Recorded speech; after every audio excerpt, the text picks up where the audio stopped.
Selamat pagi, selamat siang, dan selamat malam kepada Ibu dosen dan teman-teman, serta calon dari kontributor kita. Kita di sini akan mempresentasikan tentang perkembangan Malioboro yang telah kita diskusikan, yang sekiranya belum ada di Malioboro. Pertama-tama, perkenalkan, nama saya Rio Dava Berlian dengan NPM 2007 10738.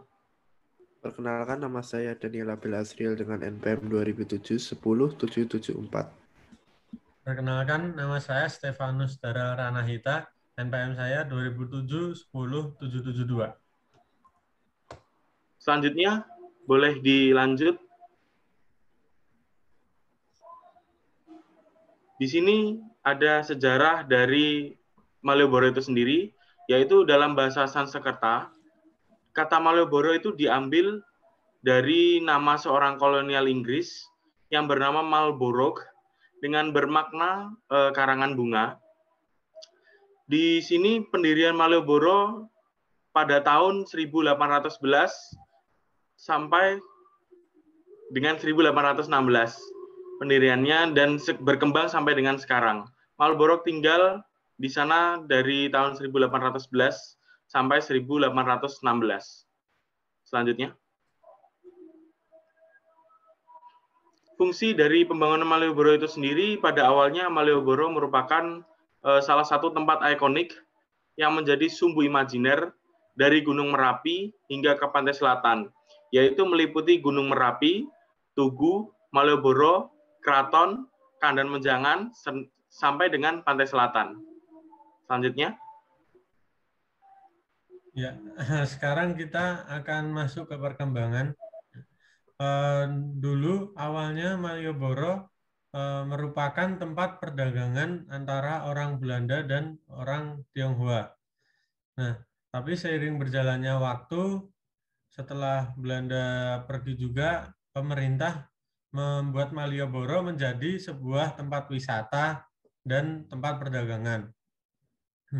Pada saat ini, Malioboro sudah digunakan untuk gedung-gedung yang penting juga, seperti gedung gubernur, DPRD, dan Istana Kepresidenan. Dan selain itu, untuk wisata ada banyak mal dan tempat-tempat khas untuk oleh-oleh Jogja. Dan lalu ada tempat makan-makan di Malioboro untuk nongkrong dan lain-lain.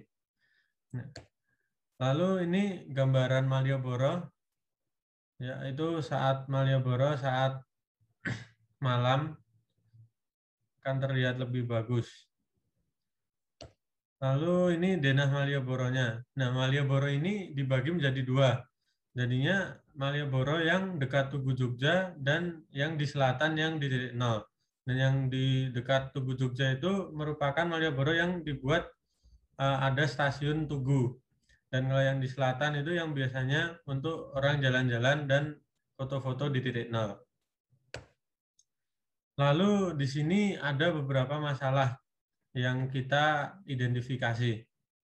Yang pertama, di Malioboro terdapat banyak pengunjung yang sangat padat, sehingga rentan terjadi banyak kasus pencurian. Nah, jadi karena di Malioboro tersebut sangat padat, jadi orang tidak bisa was-was dalam menjaga barang-barangnya, entah di dompet dan lain-lain. Lalu tidak adanya denah atau pos informasi. Jadi di Malioboro merupakan jalan yang panjang dan itu belum ada pos informasi mengenai tentang denah dan lain-lain, sehingga kadang-kadang orang bingung saat ingin mencari suatu lokasi di Malioboro. Lalu kepadatan Malioboro dari kendaraan bermotor menimbulkan bau asap kendaraan yang mengganggu.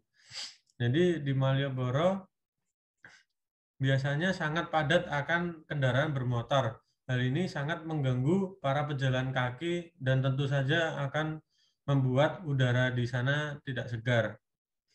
Lalu dengan dipenuhinya pejalan kaki di Jalan Malioboro dapat menimbulkan bau tidak sedap karena sangat padat, jadi saling umpek-umpekan dan itu membuat bau yang tidak sedap seperti pengap.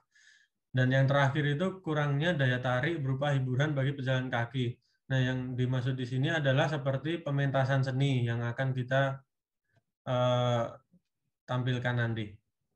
Lanjut.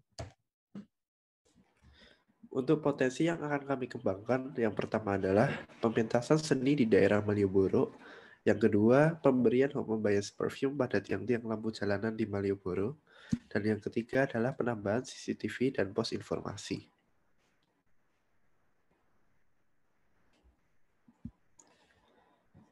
Untuk pementasan seni di Malioboro akan dilakukan setiap hari Minggu saat jam bebas kendaraan, yaitu jam 6 sampai jam 9 malam. Isi dari pertunjukan seni ini merupakan budaya-budaya yang ada di Yogyakarta, seperti tarian-tarian adat dan lain sebagainya. Pertunjukan ini dilakukan di sepanjang Jalan Malioboro dan finish di titik nol. Untuk home ambience parfum, pemberian home ambience parfum pada tiang-tiang lampu jalan di Malioboro ini terinspirasi oleh perusahaan-perusahaan luar seperti Disneyland. Fungsi dari home ambience parfum itu sendiri diantaranya adalah untuk menghilangkan bau asap kendaraan dan bau-bau yang tidak diinginkan.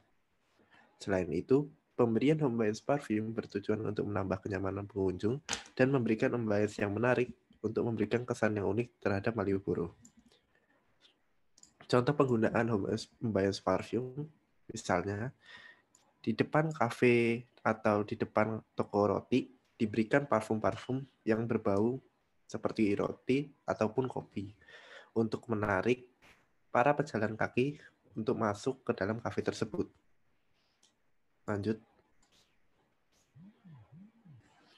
Untuk penambahan CCTV dan pos informasi.